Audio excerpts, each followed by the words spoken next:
Assalamualaikum warahmatullahi wabarakatuh. Selamat pagi Ibu dan teman-teman semua. Alhamdulillah pada kesempatan kali ini kita masih diberikan kesehatan untuk berkumpul dalam rangka mempresentasikan hasil proposal penelitian yang saya buat. Yang sama-sama saya hormati Ibu Profesor Dr. Solvema MPD selaku dosen pembimbing serta teman-teman semuanya. Baiklah, pada kesempatan kali ini saya akan mempresentasikan proposal penelitian saya yang berjudul Faktor-faktor yang mempengaruhi hasil belajar peserta pelatihan berbasis kompetensi di BLK Padang. Proposal yang saya buat merupakan proposal penelitian kuantitatif di mana dalam proposal ini menganut ada pendahuluan, landasan teori, dan metode penelitian. 1. Pendahuluan. Dalam latar belakang masalah ini, peneliti bermaksud meneliti lebih dalam mengenai faktor-faktor yang mempengaruhi hasil belajar dan membuat judul penelitian yaitu faktor-faktor yang mempengaruhi hasil belajar peserta pelatihan di BLK Padang. Pada masa persaingan kerja yang sangat ketat pada saat sekarang ini, pengembangan sumber daya manusia mutlak diperlukan sehingga dapat masuk dan bersaing pada pasar kerja global. Pengembangan SDM ini dilakukan sebagai upaya untuk menciptakan tenaga kerja yang memiliki keahlian dan kompetensi sesuai dengan bidangnya. Salah satu upaya yang dapat dilakukan untuk mengembangkan SDM ini yaitu pelatihan berbasis kompetensi. Di sini saya mengambil judul faktor-faktor yang mempengaruhi hasil belajar peserta pelatihan di BLK Padang dilatar belakangi karena dalam dunia pendidikan non-formal, faktor sekolah bisa saja disebut sebagai faktor lembaga, di mana di sini dalam pendidikan non-formal peserta didik mengikuti pelatihan. Faktor lembaga yang dapat berpengaruh terhadap hasil belajar adalah fasilitas pelatihan serta lingkungan sosial belajar dan instruktur serta teman satu kelas dalam lingkungan pelatihan. Hasil belajar peserta pelatihan adalah bentuk peningkatan terhadap kompetensi yang ditunjukkan melalui berbagai aspek, baik aspek kognitif, afektif, dan psikomotorik. Peserta pelatihan yang tinggal dalam masyarakat kurang berpendidikan dan memiliki kebiasaan buruk akan memperoleh dampak negatif. Sebaliknya, masyarakat yang akan dipenuhi oleh orang-orang baik dan terpelajar, maka peserta tersebut akan terpengaruh dengan hal positif. Hal tersebutlah yang diangkat oleh peneliti untuk menganalisis faktor-faktor apa saja yang mempengaruhi hasil belajar peserta pelatihan di BLK Padang ini, di mana faktor-faktor tersebut dapat berasal dari dalam maupun dari luar peserta pelatihan. Selanjutnya, identifikasi masalah. Berdasarkan latar belakang masalah yang telah dikemukakan tadi, maka dapatlah diidentifikasikan faktor yang mempengaruhi hasil belajar peserta pelatihan yaitu yang pertama faktor internal dan yang kedua faktor eksternal. Yang ketiga yaitu pembatasan masalah. Berdasarkan identifikasi masalah tersebut, peneliti membatasi masalah pada faktor-faktor yang mempengaruhi hasil belajar peserta pelatihan dilihat dari kompetensi yang dimilikinya. Selanjutnya, tujuan penelitian.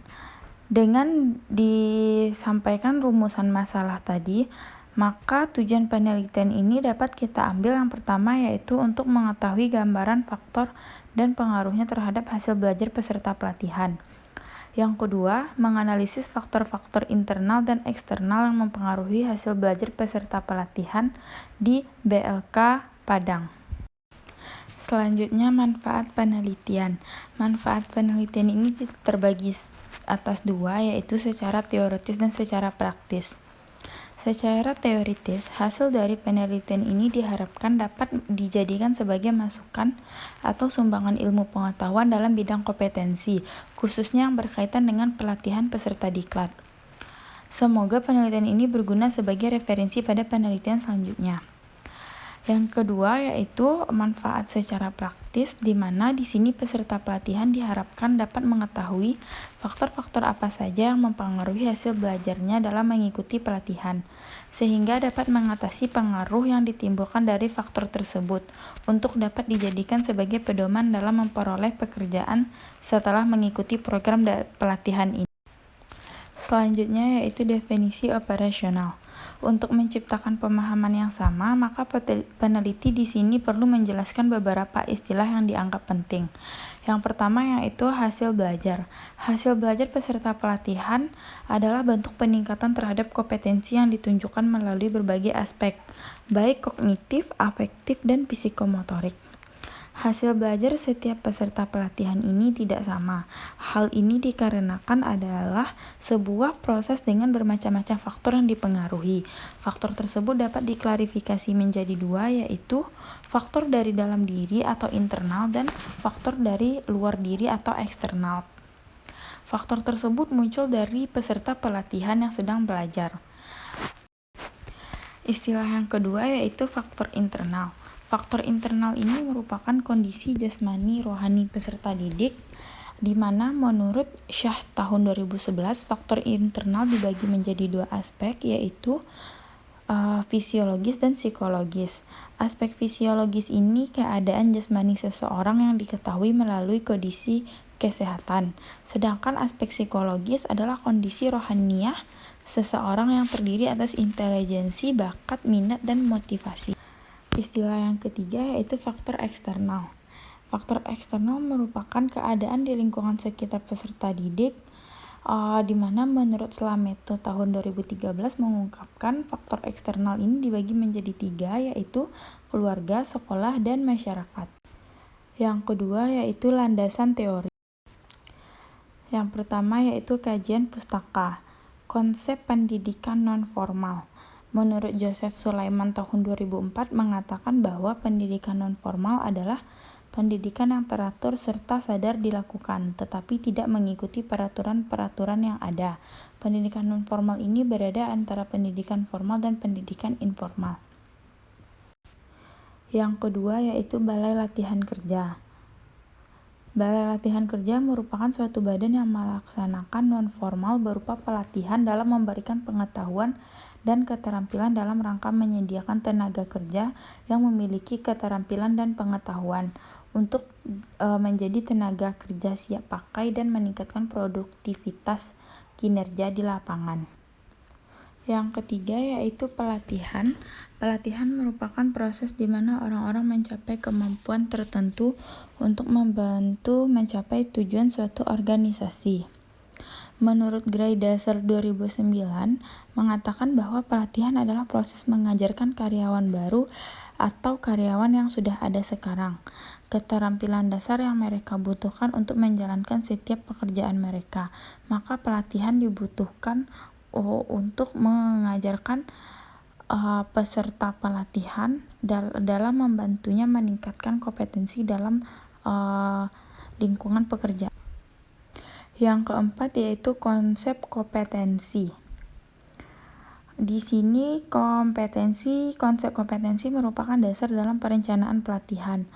Oleh karena itu, dalam definisinya, kompetensi itu dapat dikatakan sebagai kepribadian seseorang yang cukup dan berlangsung secara lama, di mana karakter dasar telah mengarah pada motif karakteristik pribadi serta konsep diri dan nilai-nilai dari seseorang.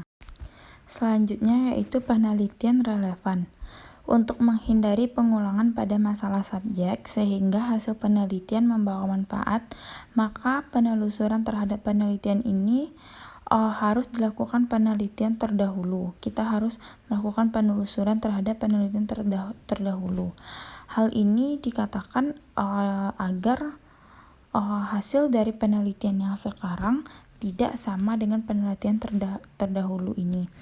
Bila dikaitkan dengan penelitian terdahulu, dapat dikemukakan penelitian lain ini, yaitu dalam penelitian Nike Kamarubiani tahun 2017 yang berjudul Penelitian Berbasis Kompetensi sebagai Dasar Pengembangan Sumber Daya Manusia.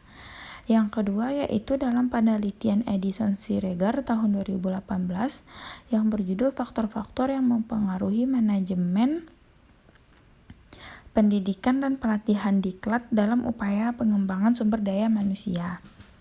Yang ketiga yaitu penelitian Sekar Anggayu Laras tahun 2019 yang berjudul Pengaruh Minat dan Motivasi Belajar Hasil Belajar Peserta Didik di BPLK Semarang. Selanjutnya yaitu kerangka konseptual. Penelitian kali ini memiliki dua variabel, diantaranya variabel bebas dan variabel terikat. Yang menjadi variabel terikat yaitu faktor yang mempengaruhi, dan yang menjadi variabel bebasnya yaitu hasil belajar peserta pelatihan di BLK Padang.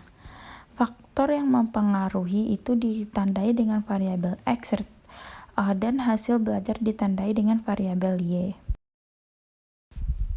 Selanjutnya yaitu hipotesis.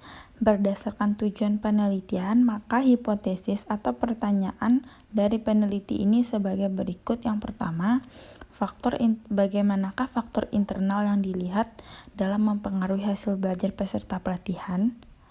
Yang kedua, bagaimanakah faktor eksternal yang dilihat dalam mempengaruhi hasil belajar peserta pelatihan? Yang ketiga yaitu metode penelitian. Dalam metode penelitian ini, jenis penelitian yang digunakan oleh peneliti yaitu penelitian kuantitatif. Pendekatan penelitian ini yang dipakai yaitu pendekatan penelitian kuantitatif, yaitu menekankan penggunaan data-data numerik dengan analisis berupa statistik. Adapun variabel seperti yang telah dijelaskan tadi terdapat yaitu variabel bebas dan variabel terikat.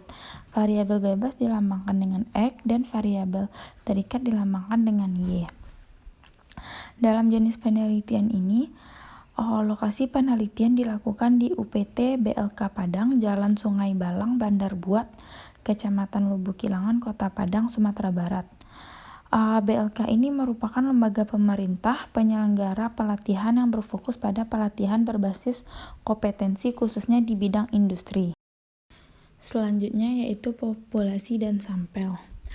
Yang pertama, populasi. Dalam penelitian ini, populasi adalah peserta pelatihan di UPT BLK Padang, di mana peserta pelatihannya terdiri dari 87 orang. Peserta pelatihannya berasal dari 6 kejuruan yang berbeda, yakni dari kejuruan bisnis manajemen, kejuruan pariwisata, kejuruan tata kecantikan, kejuruan teknik informasi, teknik otomotif, dan teknik informatika. Yang selanjutnya sampel. Dalam pengambilan sampel ini menggunakan teknik probability sampling, yaitu setiap peserta memperoleh peluang yang sama untuk menjadi sampel. Karakteristik peserta pelatihan dianggap homogen, namun jumlah peserta di setiap jurusan berbeda. Selanjutnya dilakukan penarikan sampel secara proporsional dengan teknik proportional random sampling, di mana dalam pengambilan sampel ini masing-masing jurusan pelatihan ditentukan sebanding dengan jumlah peserta setiap kejuruannya. Selanjutnya yaitu jenis dan sumber data. Jenis data yang diperoleh dari tujuan penelitian ini yang pertama yaitu data tentang peminatan atau jurusan yang dipilih peserta pelatihan. Jenis data yang kedua yaitu data tentang keteladanan peserta pelatihan selama mengikuti pelatihan. Data yang ketiga yaitu data tentang komunikasi antar sesama peserta pelatihan di lingkungan BLK. Sumber data yang diperoleh yaitu dari peserta pelatihan di BLK. Teknik pengumpulan data yang digunakan pada penelitian ini yaitu kuesioner dan dokumentasi. Dalam teknik pengumpulan data ini menggunakan kuesioner atau angket. Kuesioner dipakai sebagai instrumen penelitian untuk menghimpun data mengenai faktor-faktor yang mempengaruhi hasil belajar dari responden secara langsung. Kuesioner ini disusun dalam bentuk butir pertanyaan dengan menggunakan skala Likert sebagai alternatif jawaban. Jawabannya meliputi yaitu ada yang sangat tidak setuju, ragu-ragu, setuju, dan sangat setuju. Nilai skor terendah terletak pada nomor 1 dan nilai skor tertinggi terletak pada angka 5. Sementara itu, dokumentasi dipakai untuk menghimpun data mengenai hasil belajar peserta pelatihan melalui dokumentasi terkait milik UPT di BLK Padang. Yang terakhir yaitu teknik analisa data. Dalam teknik analisa data ini yang digunakan adalah teknik deskriptif dan inferensial. Analisis deskriptif ini dipakai untuk menyajikan data penelitian menjadi bentuk angka-angka yang bermakna ke dalam diagram atau tabel. Teknik analisis ini menggunakan rumus presentasi untuk memberikan gambaran yang lebih ringkas mengenai distribusi, frekuensi, dan kategori skor variabel penelitian. Sedangkan analisis inferensialnya dipakai untuk menyajikan data sampel yang hasilnya diberlakukan untuk populasi dan berkaitan dengan pengambilan suatu simpulan dari data yang telah diolah. Teknik analisis ini meliputi uji asumsi klasik yang terdiri dari uji normalitas, multikolinaritas, dan heterokadrinitas, serta uji hipotesis menggunakan regresi linear berganda. Baiklah, sekian hasil presentasi proposal penelitian kuantitatif yang saya presentasikan. Mohon dan maaf apabila ada kekurangan dan kesalahan kata. Saya mohon maaf. Saya akhiri. Assalamualaikum warahmatullahi wabarakatuh.